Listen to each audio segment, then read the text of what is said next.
महिला आरक्षण बिल को लेकर भाजपा महिला कार्यकर्ताओं ने सपा सांसद अफजल अंसारी के मोहम्मदाबाद स्थित आवास पर प्रदर्शन किया। जिला पंचायत अध्यक्ष सपना सिंह के नेतृत्व में हुई नारेबाजी के दौरान अफजल अंसारी बाहर आए और भाजपा नेताओं से खुलकर संवाद किया। दोनों पक्षों ने महिला आरक्षण बिल पर अपनी अपनी दलीलें रखीं। करीब 10 मिनट तक चली बहस के बाद भाजपा कार्यकर्ता शांतिपूर्वक लौट गयीं। हम लोगों का सम्मान बस आपका जवाब होगा।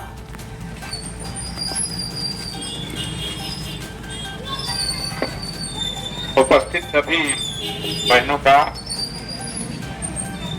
सज्जनों का हम स्वागत करते हैं। और आपने जिस विषय पे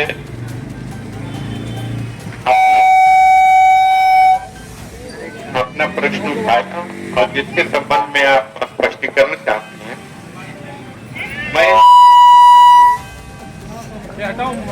मैं इसके संबंध में बस निचोड़ ही, किसी बात विवाद का विषय न बना के निचोड़ बताना चाहता हूं कि ये वर्ष 2026 है और वर्ष 2026 में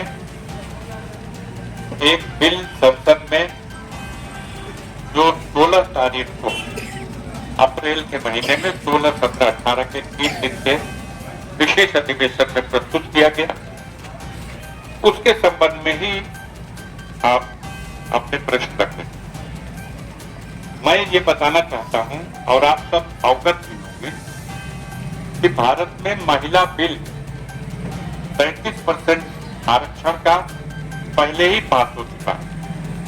उस समय यह व्यवस्था तय हुई कि देश में जनगणना होगी और जनगणना के बाद क्षेत्रों का जनगणना के अनुसार परिसीमन किया जाएगा और तब उसके अनुसार ये महिला आरक्षण 33% लागू किया जाएगा। किंतु इस विषय में सरकार ने बिना किसी विपक्ष के कोई परामर्श किए एक बैग ये बिल लाए और मौखिक रूप से ये बताया गया कि 2011 में जो जनगणना हुई थी उसको मानक मान करके देश की जनगणना का जो संख्या है उसके आधार पर हम परिसीमन करेंगे और संसद में या विधानसभा में सदस्यों के, हर विधानसभा हर और देश की संसद के लिए सदस्यों की संख्या में वृद्धि करेंगे। अब ये सवाल विवाद का तब उत्पन्न हुआ कि पिछली जनगणना 2011 में हुई और आज 2026 है, तो 16 साल पुरानी जनगणना के आधार पर अगर हम परिसीमन का नक्शा बनाएंगे तो वो उचित नहीं होगी। हम व्यक्तिगत रूप से हमारे नेता माननीय अखिलेश यादव जी और पूरी पार्टी इस बात से सहमत है कि महिलाओं को रिजर्वेशन मिलना चाहिए और जल्द से जल्द मिलना चाहिए। जो इसमें पार्लियामेंट में बिल लाया गया, यदि पहले राजनीतिक दलों के लोगों के परामर्श से ये बिल लाया गया होता तो मैं समझता कोई रास्ता निकल सकता था, लेकिन बजट सत्र समाप्त हो चुका था और बजट सत्र के समाप्ति के बाद एक बैग 3 दिन का स्पेशल सेशन, बहरहाल सरकार ने जो बेहतर समझा वो किया और विपक्ष ने उस समय ये इस बिल के विरोध में सिर्फ इसलिए बस किया कि इस तरह से आनन फानन में बिना जनगणना कराए अगर परिसीमन 2011 को आधार मान करके अगर हम करेंगे तो वो अन्याय हो जाएगा, इसलिए इसके विरोध हो। आपने जो बताया वो तो हम न्यूज में देखते ही आ रहे हैं, आपने कोई मुझे नई बात नहीं बताई, लेकिन मैं तो बस ये जानना चाहती हूँ कि परिसीमन की जरूरत क्या है जहाँ महिलाओं की नारी शक्ति की बात आती है, जनगणना की बात क्या है क्या? नहीं। जहाँ महिलाएं आती हैं, अगर हमारी आधी आबादी आप ले आते हैं, अगर हमारी सरकार ने अचानक से नया सेशन रखते हैं, ये तो आप लोगों के लिए अच्छी बात होगी ना। हमारे लिए, हमारे आजादी के लिए, हमारे जश्न के लिए अलग से सेशन रखा गया है। अगर हमारे लिए आपने सोचा होता सिर्फ महिलाएं, महोदय सिर्फ महिलाएं, इसमें जनगणना जाति और इसमें जातिगत ये सब चीजें नहीं आनी चाहिए। अगर ये बिल पास होता, इसमें सब लोग आते, सारे जातियों के लोग आते, आपके घर की बहू बेटियां भी आती, हमारे घर की बहू बेटियां भी, माननीय अखिलेश यादव के घर की तो बहू बेटियां ऑलरेडी है, तो वो तो कहेंगे, वो तो दूसरों को नहीं आने देंगे, क्योंकि उन्हें डर है कि बाकी आ गई तो उनके लिए खतरा हो जाएगा। आपकी बात हो गई। आप जिला पंचायत अध्यक्ष के हैसियत से हमारे जनपद के प्रथम नागरिक हैं। मैं आपका स्वागत करता हूं अपने द्वार। जरा गंभीरता पूर्वक फिर भी विचार कीजिएगा। 2026 में 2011 की जनगणना को मापदंड बनाया जाना उचित नहीं है। ये किसी के विचार में हो सकता है कि हाँ ठीक है, लेकिन इस देश में अगर लोकतंत्र की व्यवस्था है तो सदन में ऐसे बिल को पास कराने के लिए विपक्ष को भी हमेशा परंपरा रही है। बिल लाने से पहले इस पर वार्ता होती है, सहमति बनती है और उसके बाद बिल पेश किया जाता है। लेकिन जब आप किसी से न परामर्श करेंगे और पुराने 2011 यानी 16 वर्ष पुरानी जनगणना को आधार बनाएंगे तो इस बात पर सहमत नहीं है। महिलाओं के रिजर्वेशन के सवाल पर मैं आपको याद दिलाना चाहता हूं,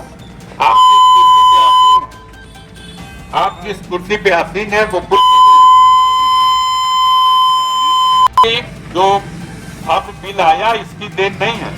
ये माननीय मुलायम सिंह के शासनकाल में उत्तर प्रदेश में पहले ही से जब पंचायत राज एक्ट लागू हुआ तो उसमें महिलाओं को भी आरक्षण की व्यवस्था दी गई, पिछड़ों को आरक्षण की व्यवस्था दी गई, दलित समाज के लोगों को भी आरक्षण की व्यवस्था दी गई। माननीय मुलायम सिंह ने उत्तर प्रदेश में महिलाओं को आरक्षण देने में पूरे देश में सबसे ज्यादा अग्रिम भूमिका निभाई है।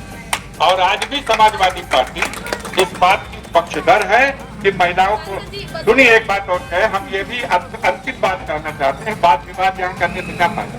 हम तो अपनी इच्छा ये भी कहना चाहते हैं, हमारी अध्यक्षा महोदय बैठी यहाँ खड़ी हैं, कि आप मांगिए रिजर्वेशन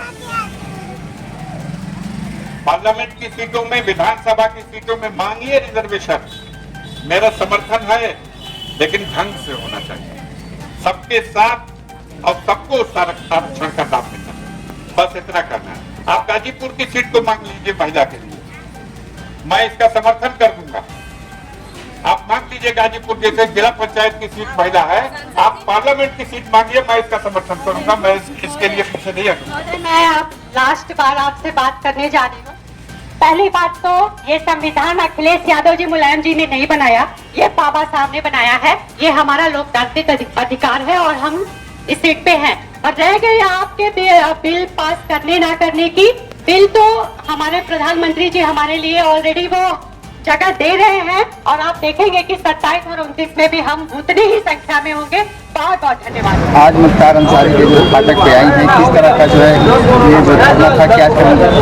देखिए, मुख्तार अंसारी नहीं, हम अफजाल अंसारी माननीय सांसद जी के फाटक पे आए हुए हैं। ये हमारे साथ जितनी आप महिलाएं देख रहे हैं, हमारे बिल 35% का आरक्षण जो था मोदी जी द्वारा निकाला गया था, उस पे इन सभी विपक्ष के लोगों ने नामंजूरी करी थी। उसका हम विरोध प्रदर्शन कर रहे हैं, क्योंकि हम अपना अधिकार लेके रहेंगे और इनकी मंजूरी नामंजूरी हमें मैटर नहीं करती। हमारे प्रधानमंत्री हमारे सर्वोपरि है और जितनी संख्या उन्होंने बोली है, 33 क्या मैं तो बोलूँगी वो 50 की देखिएगा आप आने वाले 29 और 27 में हम 50% पे वहाँ पे बैठे होंगे।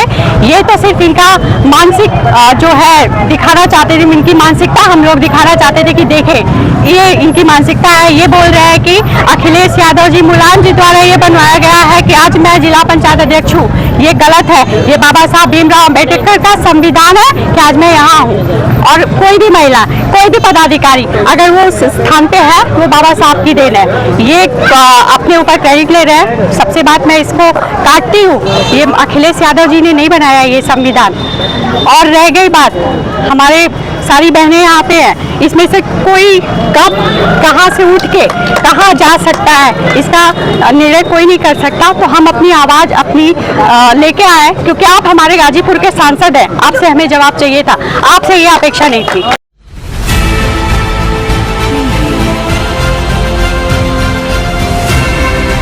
और नीच नीचे जो वो सब्सक्राइब का बटन है ना, उसको हिट करो, जल्दी से करो सब्सक्राइब।